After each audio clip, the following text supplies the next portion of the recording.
Do you know what FND or functional neurological disorder is? No. No. No. No, I don't. Functional neurological disorder, also known as FND, is a medical condition where there is a problem with the functioning of the nervous system and how the brain and body send and or receive signals to one another. Today, I spoke with Catherine, who has FND, to learn about the misunderstood world of this disorder and how it truly affects the day-to-day lives of those diagnosed with it.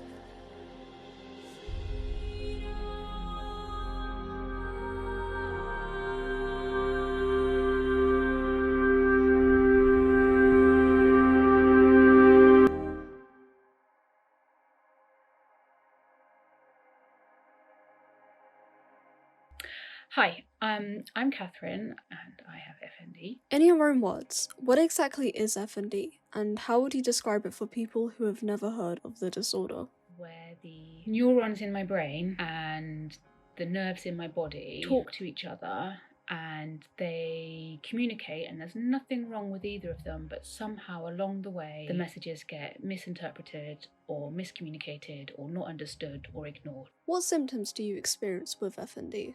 Sometimes I have issues with my speech. I can't speak, so my voice works. There's nothing wrong with my voice and there's nothing wrong with my brain, but somehow between my brain telling my voice to speak, it thinks that I can't. I also had episodes of sudden limb weakness, body tics, arm tremors, dystonia. Yeah, so sometimes my hand gets like stuck in a sort of claw shape. Dissociative episode, and also I've had seizures. Oh, pins and needles. I get pins and needles all the time.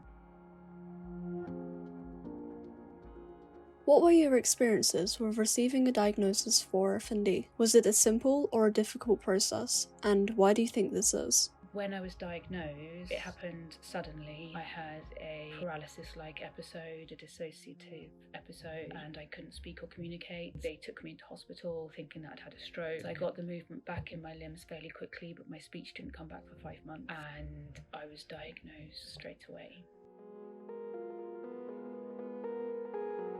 What are your opinions on the current research that stands about the disorder, and how do you think this affects the diagnosis process? Yeah, I think it's massively under-researched. I think because it can't be fixed, because there's no drug that you can get a drug company to pay for, because there's no money to be made, it's almost as though the medical community can't deal with it, and that leaves us in a really difficult position, I suppose. Because it's under-researched, people don't know about it, the public don't know about it, even the medical community don't know about it. Even then it comes with a lot of stigma, that because it's not understood why everything's working but then it doesn't, because that's not understood, there's almost like a sense of blame put on the patient that they can do it, so just do it. And I don't think FND, it doesn't work like that, but a lot of medical professionals do. So this isn't a real seizure, it's not an epileptic seizure, stop having the seizure.